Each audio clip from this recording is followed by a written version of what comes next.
Buenos días, buenos tardes, buenas noches mga amigos, mga amigas, mga kompanyeros, kompanyeras. Magandang araw po sa inyong lahat. Ako po ang inyong lingkod, Attorney Rene Bueno. Ngayon po ay araw ng linggo at mag-aalas 11 na po ng hating gabi. At ang ating pong pag-uusapan, tatalakayin at pagkikwentuhan sa gabing ito ay tungkol sa kaso ng ating dating Pangulong si Rodrigo Roa Duterte na kasalukuyan pa rin nakapiit dyan sa facilities ng International Criminal Court sa The Hague, Netherlands.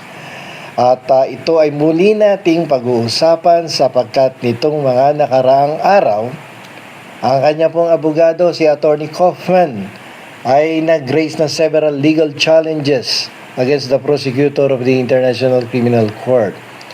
At ang primary focus ng kanyang legal challenges ay ICC has no jurisdiction over the case of the former president.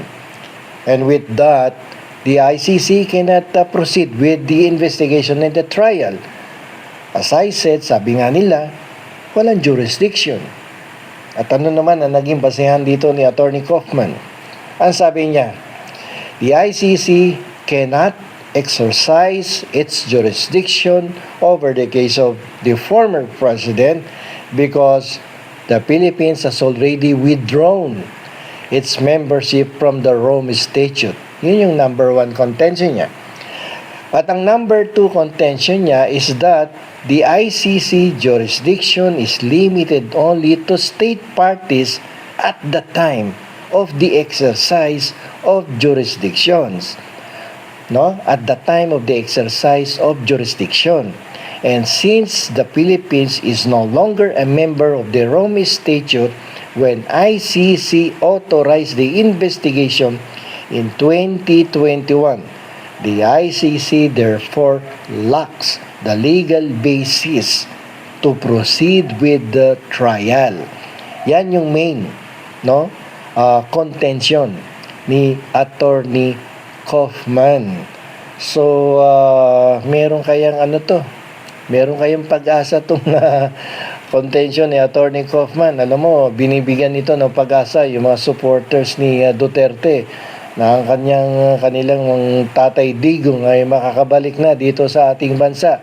At itong kaso ay hindi aabot sa confirmation of charges.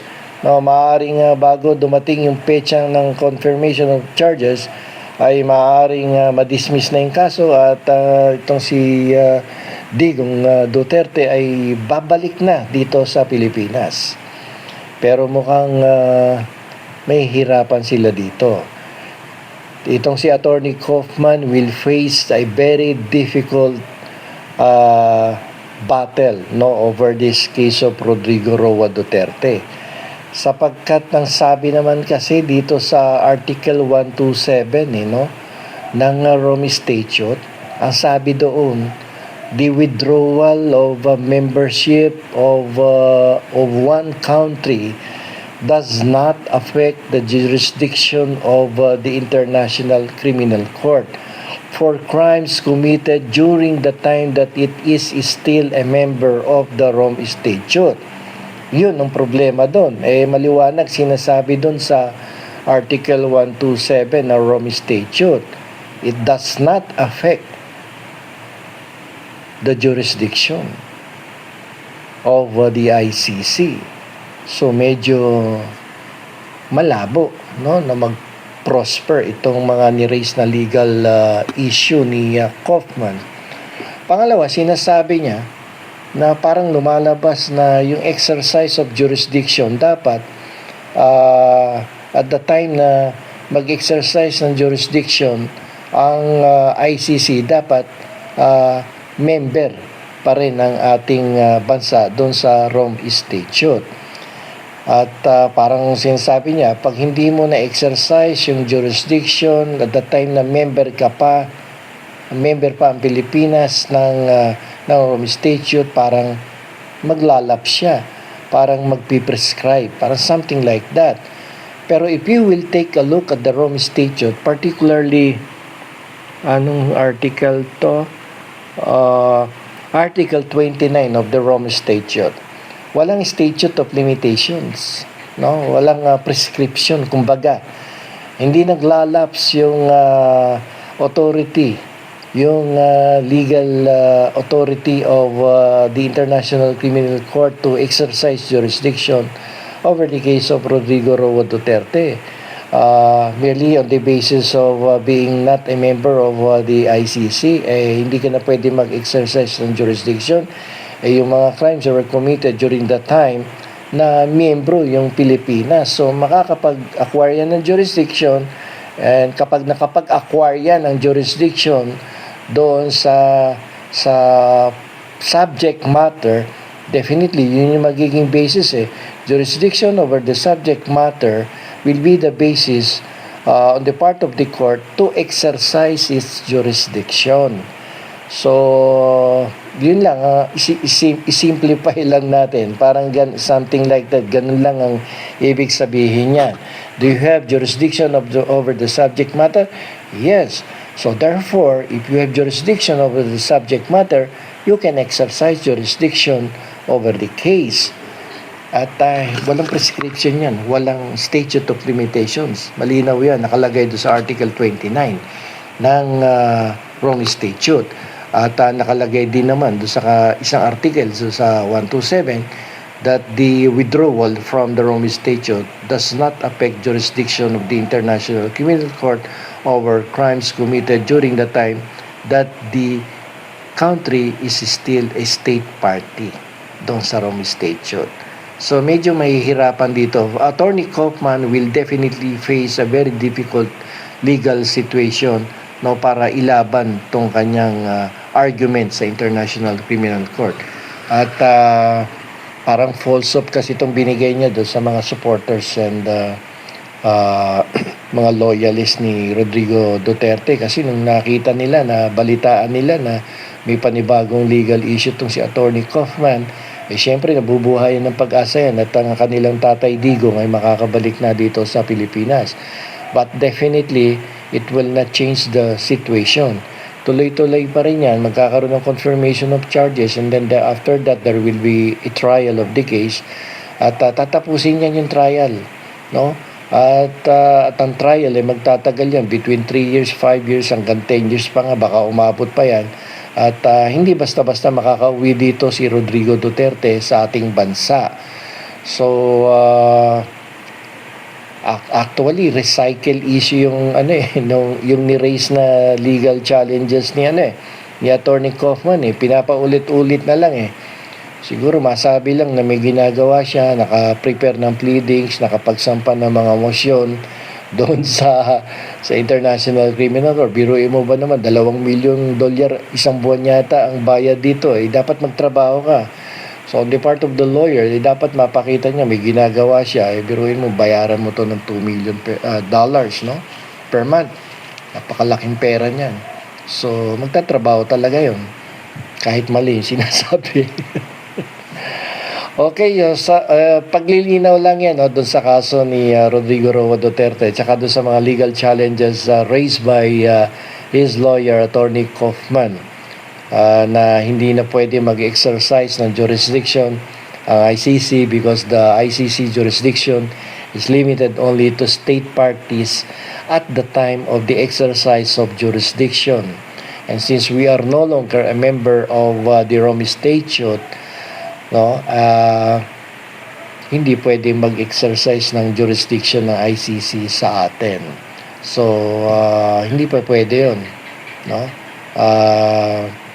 Pwede pa din mag-exercise ng jurisdiction sa atin ang ICC kahit na hindi na tayo state party dyan sa Rome Statute, because the crimes were committed during the time that we were still a member of the International Criminal Court.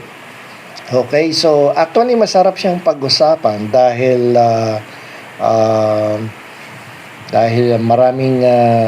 maraming issues involved dito At masarap pakinggan din yung palitan ng mga arguments ng mga abogado dito dahil mga eksperto to, sina Attorney Conti, yung mga abogado ng mga complainants, di ba? At makikita mo dito na ang Pilipino mas magaling na abogado kaysa sa foreigner. Ako kasi, as a lawyer, when I had this collaboration with some US lawyers and Canadian lawyers, alam mo, paggawa ng pleadings, definitely mas magaling ang Pilipino, lalong-lalo na sa preparation of pleadings. Tsaka yung pagiging creative and imaginative pagdating sa preparation ng mga legal documents, dadaigin talaga ng Pilipino ang mga foreign lawyers. Kasi sa kanila ang bar examination multiple choice. No? Hindi sila talaga nagsusulat, no? Para multiple choice, yung iba blacken mo lang yung mga 1, 2, 3, 4, 5, something like that. Hindi katulad dito sa Pilipinas pag kumuha ng bar exam. Abay talagang essay type yan. Pipigain yung utak mo kung paano ka gumawa ng reason base sa mga existing legal principles, jurisprudence, ng existing laws. Pigang-piga ang utak mo dyan sa pagsusulat. Sa kanila, dali-dali pumasa ng bar dyan. Ano lang yan multiple choice. And even in Canada, ganun din, no? US, Canada, and other countries in Europe, almost the same ang kanilang bar examination. Kaya pag itinapat mo yan sa mga Filipino lawyers, ang layo. Mas magaling ang Filipino lawyers as compared with foreign lawyers.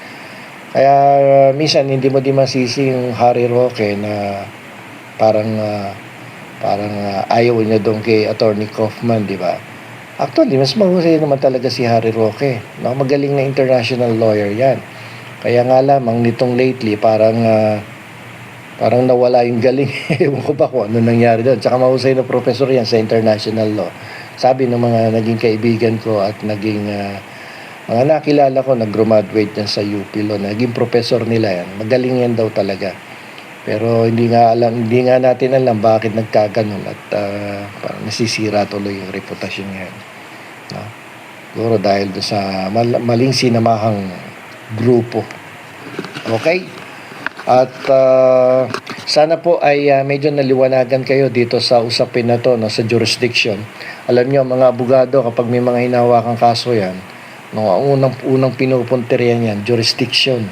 Kung gusto mo i-dismiss ka agad yung case, no, na isinampa laban sa kliyente mo, kung ikaw ay nasa defense counsel ka, ay hahanapan mo ng dahilan dyan, no, para wag mag-proceed doon sa trial. Tirahin mo kagad sa jurisdiction. Yun kagad ang main issue mo.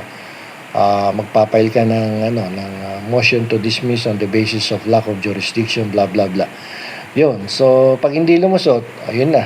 Gawa ka uli ng ibang taktika upang hindi matuloy yung trial. Okay. So sana po nagkaroon tayo ng konting liwanag dito sa ni-raise na mga legal challenges ni Attorney Kaufman tungkol dito sa kaso ni Rodrigo Roa Duterte dyan sa International Criminal Court sa The Hague, Netherlands. At abangan po natin yung mga susunod na mangyayari dyan sa kaso na yan. Dahil sa September ay magkakaroon ng confirmation of charges. Aabot pa ba doon o madidismiss? Pero ako'y naniniwala hindi madidismiss yung kaso ni Rodrigo Roa Duterte at magpapatuloy ang investigation and trial of the case. At yan ay aabutin na kung ilang taon at hindi makakauwi dito ang dating Pangulong si Rodrigo Roa Duterte. So hanggang dito na lamang po at maraming salamat po sa inyong patuloy na pagtangkilik dito sa aking YouTube channel. At huwag niyo pong kalilimutan na mag-like, mag-share at mag-subscribe sa aking YouTube channel. So hanggang sa muli, ako po ang inyong lingkod, Attorney Rene Bueno.